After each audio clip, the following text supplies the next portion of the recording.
Voces que generan opinión en Mesa de Noticias. Oye, estamos contentos porque el año pasado nos dedicamos muchísimo a conversar acerca del tema del medio ambiente. Sabemos que hay temas que hoy día son fundamentales y que no podemos soltar porque se nos olvidan y dejamos de estar activos al respecto. Y para eso es que ya está conectado con nosotros después de un marzo bastante intenso de su parte. Parece que anduvo viajando, estuvo ahí atento a los días de la tierra, del agua, etcétera. Nuestro columnista, ícono Ricardo Barra, director del EULA de la Universidad de Concepción. ¿Cómo está, profesor? Bienvenido, qué gusto verlo. Sí, hola, profesor. El gusto en realidad es mío de vernos nuevamente y encontrarnos con Leslie, Ángela, para seguir conversando de estos temas interesantes. Y como decía Ángela recién, ¿no? El marzo fue bien intenso, porque, claro, yo estuve viajando porque tuve una invitación bien importante para ser autor de un informe que vamos a empezar a escribir sobre el estado del medio ambiente del planeta global, digamos, del estado del medio ambiente planetario. Nos invitaron a algunos investigadores de todo el mundo a juntarnos y hacer este esfuerzo para los ministros de medio ambiente de todo el mundo. Ya estamos escribiendo un documento para que ellos puedan, ¿no es cierto?, en el desempeño de sus funciones,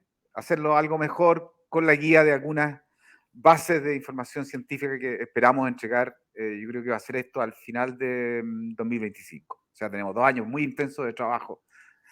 Así que va a ser bien importante. Y por mientras, también nosotros hicimos el Día Mundial del Agua, que es el 22 de marzo, hicimos un acto bien interesante.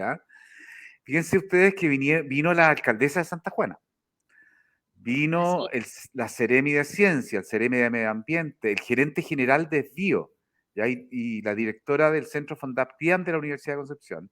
Hicimos una mesa redonda de conversar sobre cómo ven cada uno de estos actores que estamos avanzando hacia los objetivos de desarrollo sostenible en lo que concierne al agua. Entonces, el escenario que cada uno de ellos indicó en realidad indica que parece que estamos en una trayectoria equivocada, una trayectoria que no nos está llevando a cumplir las metas de sostenibilidad. Y hay mucha preocupación, diría yo. Y yo quería, y los invité, digamos, también en esa conversación, transformar esa preocupación en ocuparnos un poco más de estos temas, porque la tragedia que vivimos como región en febrero fue una tragedia que nos va a seguir golpeando por mucho tiempo y que yo creo que un objetivo prioritario de nuestro gobierno regional, de las universidades, de toda la sociedad de esta región, es que esto no vuelva a ocurrir, ¿no? Que no vuelva a ocurrir, porque la amenaza que tuvimos, y que yo viví casi en carne propia, porque tuve que salir un par de veces arrancando, digamos, nos generó una condición de mucha preocupación, de un daño ambiental enorme. Fíjense ustedes, la comuna de Tomé, que se ha salido poco mencionada, porque se habla de Santa Juana, que claro, el 70% de la comuna se quemó, pero Tomé también. Tomé más del 45% de la superficie de la comuna, ya una mayoritariamente rural, se quemó, ¿ya?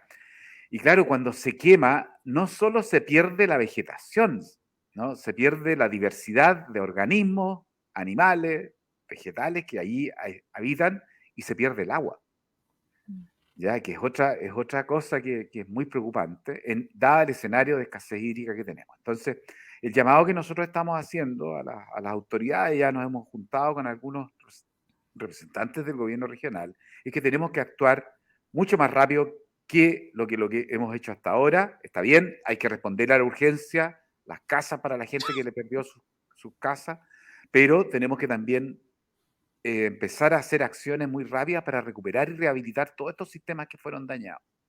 Y la alcaldesa de Santa Juana nos contaba ese día que, bueno, hay una cuenca en la comuna que es la cuenca del río Lía, y yo no sé si ustedes la conocen, Hoy ya que no, es no lo vi, un, yo por lo un menos no Me lo río, suena de nombre. es un río muy bonito, es precioso, que viene desde la cordillera de Nahuelbuta, digamos, y cuya superficie se quemó, más del 70% de la superficie de la cuenca se quemó, ¿ya? Por lo tanto, quedó en un estado de bastante deterioro. Pero la alcaldesa nos confidenciaba ese día, nos contaba, digamos, en la mesa redonda, que efectivamente logró un compromiso, fíjense ustedes, bien interesante, un compromiso de una de las industrias forestales más importantes para no volver a plantar con pino y eucalipto esa cuenca, digamos, sino que repoblar con bosque nativo, ¿ya? Porque de esa manera se va a asegurar que vamos a tener agua más adelante, ¿ya? Entonces yo creo que esas acciones son muy importantes para ir diseñando un sistema de rehabilitación y restauración de los ecosistemas que sea acompañado, porque uno de los problemas que nosotros notamos de los bosques que se quemaron en el 2017, porque aquí ya tenemos historia, pues se quemaron en el Sí. 2017, se habían quemado en el 2012, acuérdense Cerro Cayumanqui en Quillón, ¿Y esos 2012, alcanzan a recuperarse, 2017. profesor? ¿Cómo, perdón? Lo que se quemó en 2017, ¿estaba recuperado ya para esta instancia o no alcanza?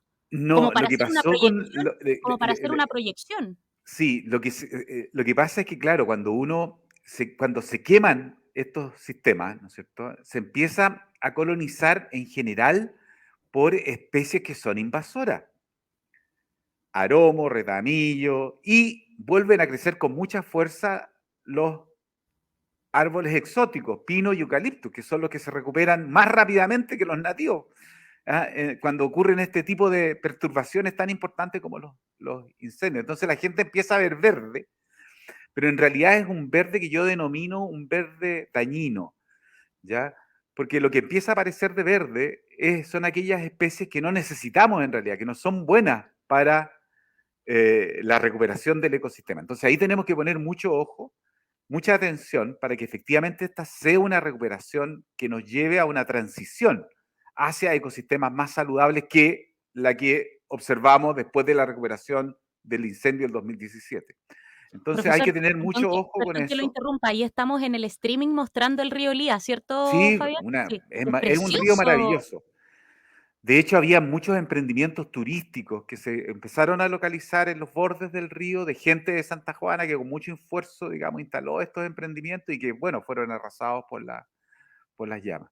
Pero recuperar esto que estamos viendo en la imagen y que ojalá los auditores después lo puedan revisar en el streaming, eh, necesita ciencia, necesita conocimiento y hay experiencia en la región. Imagínense ustedes, se había hecho un esfuerzo enorme por recuperar el Cerro Cayumanqui, que ahora está en la región de Ñuble, ¿no? El cerro más importante y que es un ícono en la zona de Quillón, ¿no? Se había hecho un esfuerzo enorme, miles de millones de pesos gastados en recuperar los ecosistemas y estaba teniendo una recuperación bien interesante, ¿no?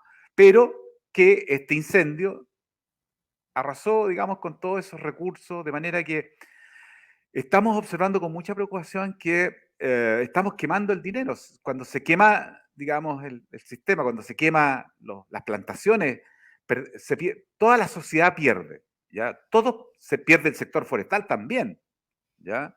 Todos perdemos, digamos, ¿no? Y el otro elemento interesante de estos incendios es que en general lo que nosotros sabemos es que todos estos incendios que ocurren en nuestra región, en particular en la región del Biobío, ocurren en lo que se denomina la interfase urbano-rural, ¿ya? Y fíjense ustedes que no tenemos información actualizada de eso como región.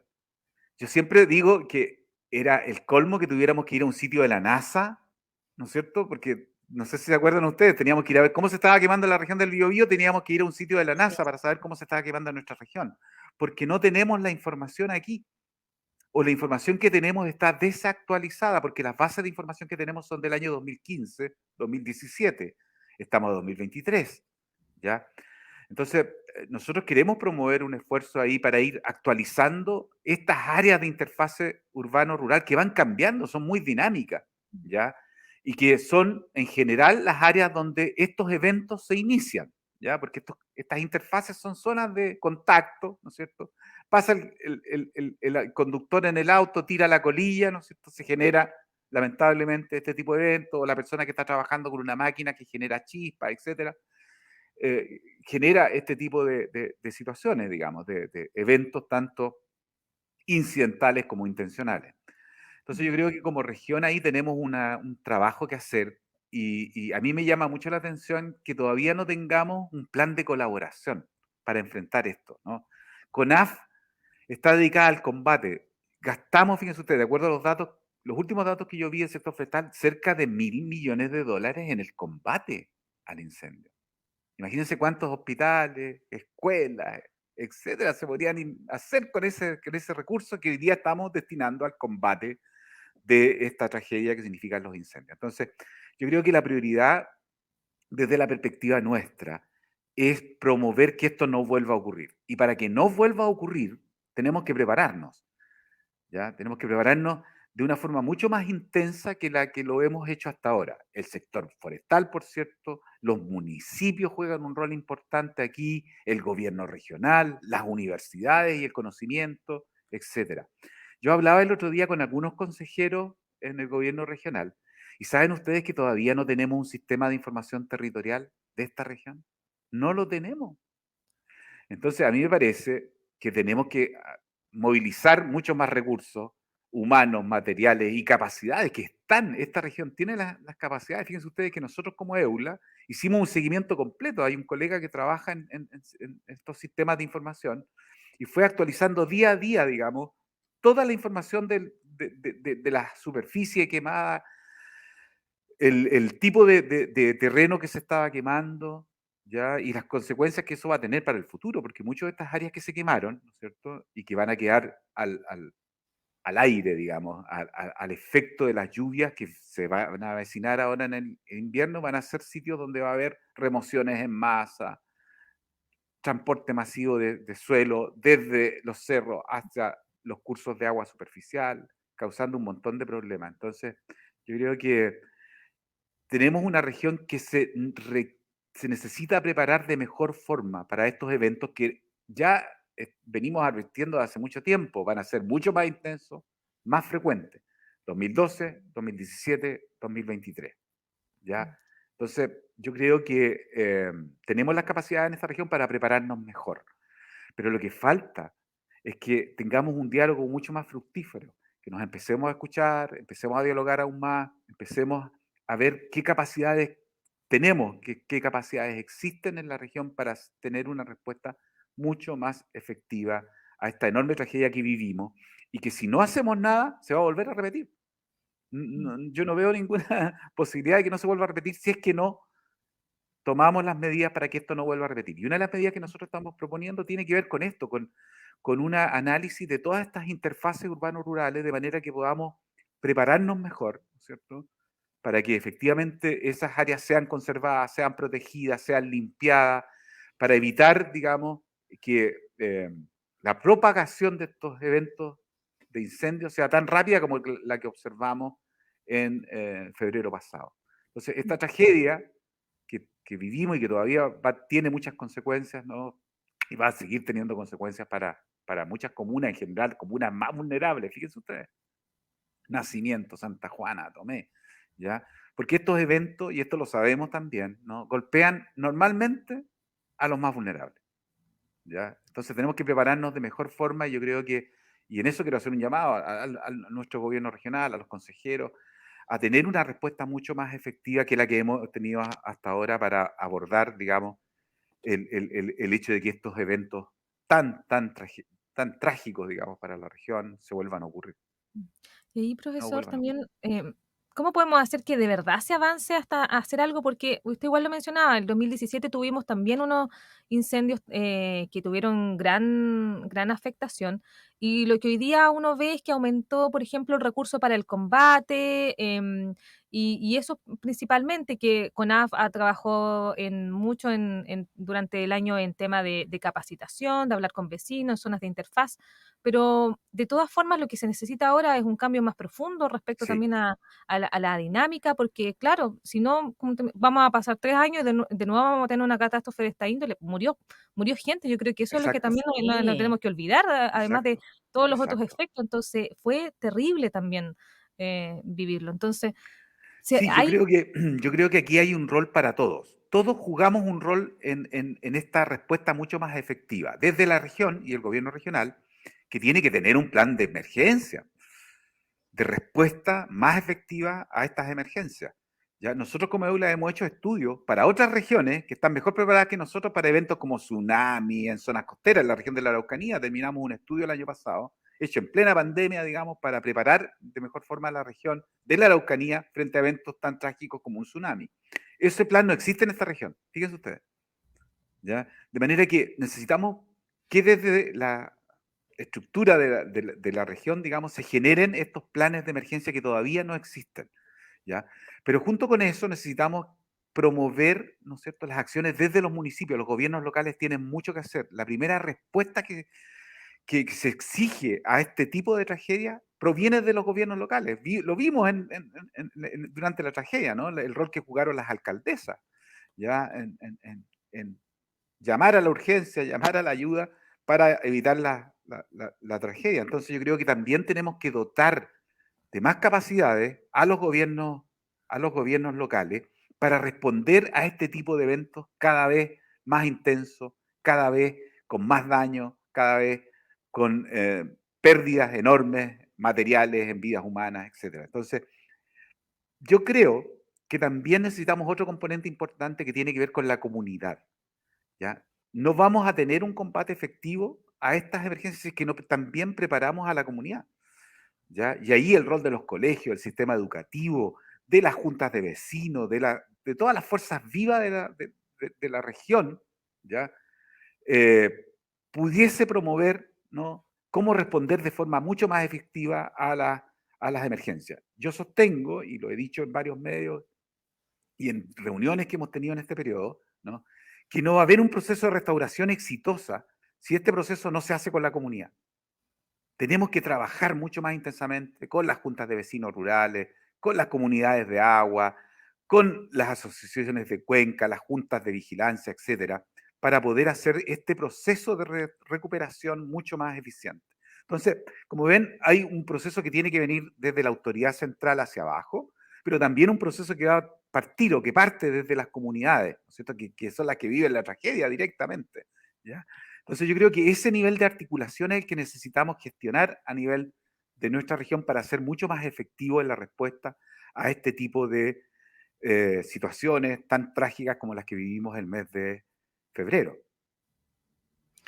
Importantes desafíos se nos vienen, el trabajo colaborativo, como siempre, la punta de lanza para todas estas iniciativas que se necesitan, sobre todo para sacar adelante a los territorios y poder ir avanzando en el cuidado no solamente en torno a la emergencia, sino que en la prevención, como decía nuestro Exactamente. columnista, el profesor Ricardo Barra. Yo creo que ahí, Ángela, está la base de todo esto. Tenemos que ser capaces de prevenir que este tipo de situaciones no vuelvan a ocurrir. Y para eso necesitamos información, generar esa información, generar capacidades a nivel de los gobiernos locales, desde las juntas de vecinos, desde las comunidades, para responder en forma mucho más efectiva a esta emergencia. Yo siempre recuerdo cuando nosotros estábamos en el colegio, muchos años atrás, ¿no? Habían responsables, ¿no?, de la seguridad. Estaban los que hacían incluso los que ayudaban a cruzar la calle, ¿se acuerdan? Sí. Ese tipo de cosas que hoy día ya no observamos, ¿no es cierto?, son súper útiles. Tener monitores de seguridad, tener responsables dentro de las comunidades que respondan a este tipo de emergencias es fundamental para una respuesta más efectiva a este tipo de escenarios. Sí, las brigadas escolares nos dicen ahí a En las través de brigadas escolares, las eso es. brigadas escolares. Ricardo Barra, nuestro columnista, hoy un agrado volver a encontrarnos con él y por supuesto seguir invitándolo para que hablemos de medio ambiente, de cuidado, de trabajo colaborativo, de comunidad, todos los temas que cada 15 días nos viene a traer el director del aula de la Universidad de Concepción, Ricardo Barra. Profesor, gracias por acompañarnos. Gracias a ustedes por la invitación y nos seguimos encontrando entonces, Ángela, Leslie, que estén muy bien. Usted igual. Igual que tenga buen fin de semana largo. Hoy, ojalá. Ahí lo teníamos a nuestro columnista. Oye, nos encanta hablar con Ricardo Barra porque, claro, siempre está muy pendiente de la contingencia, pero también con la temática de medio ambiente muy presente. Sí, siempre hemos estado hablando últimamente, claro, cómo avanza la entrega de las primeras ayudas en reconstrucción, pero también hay un trabajo que se tiene que hacer de forma paralela con respecto al daño también medioambiental que dejaron estos siniestros, esta catástrofe que se desarrolló durante todo febrero. Así es.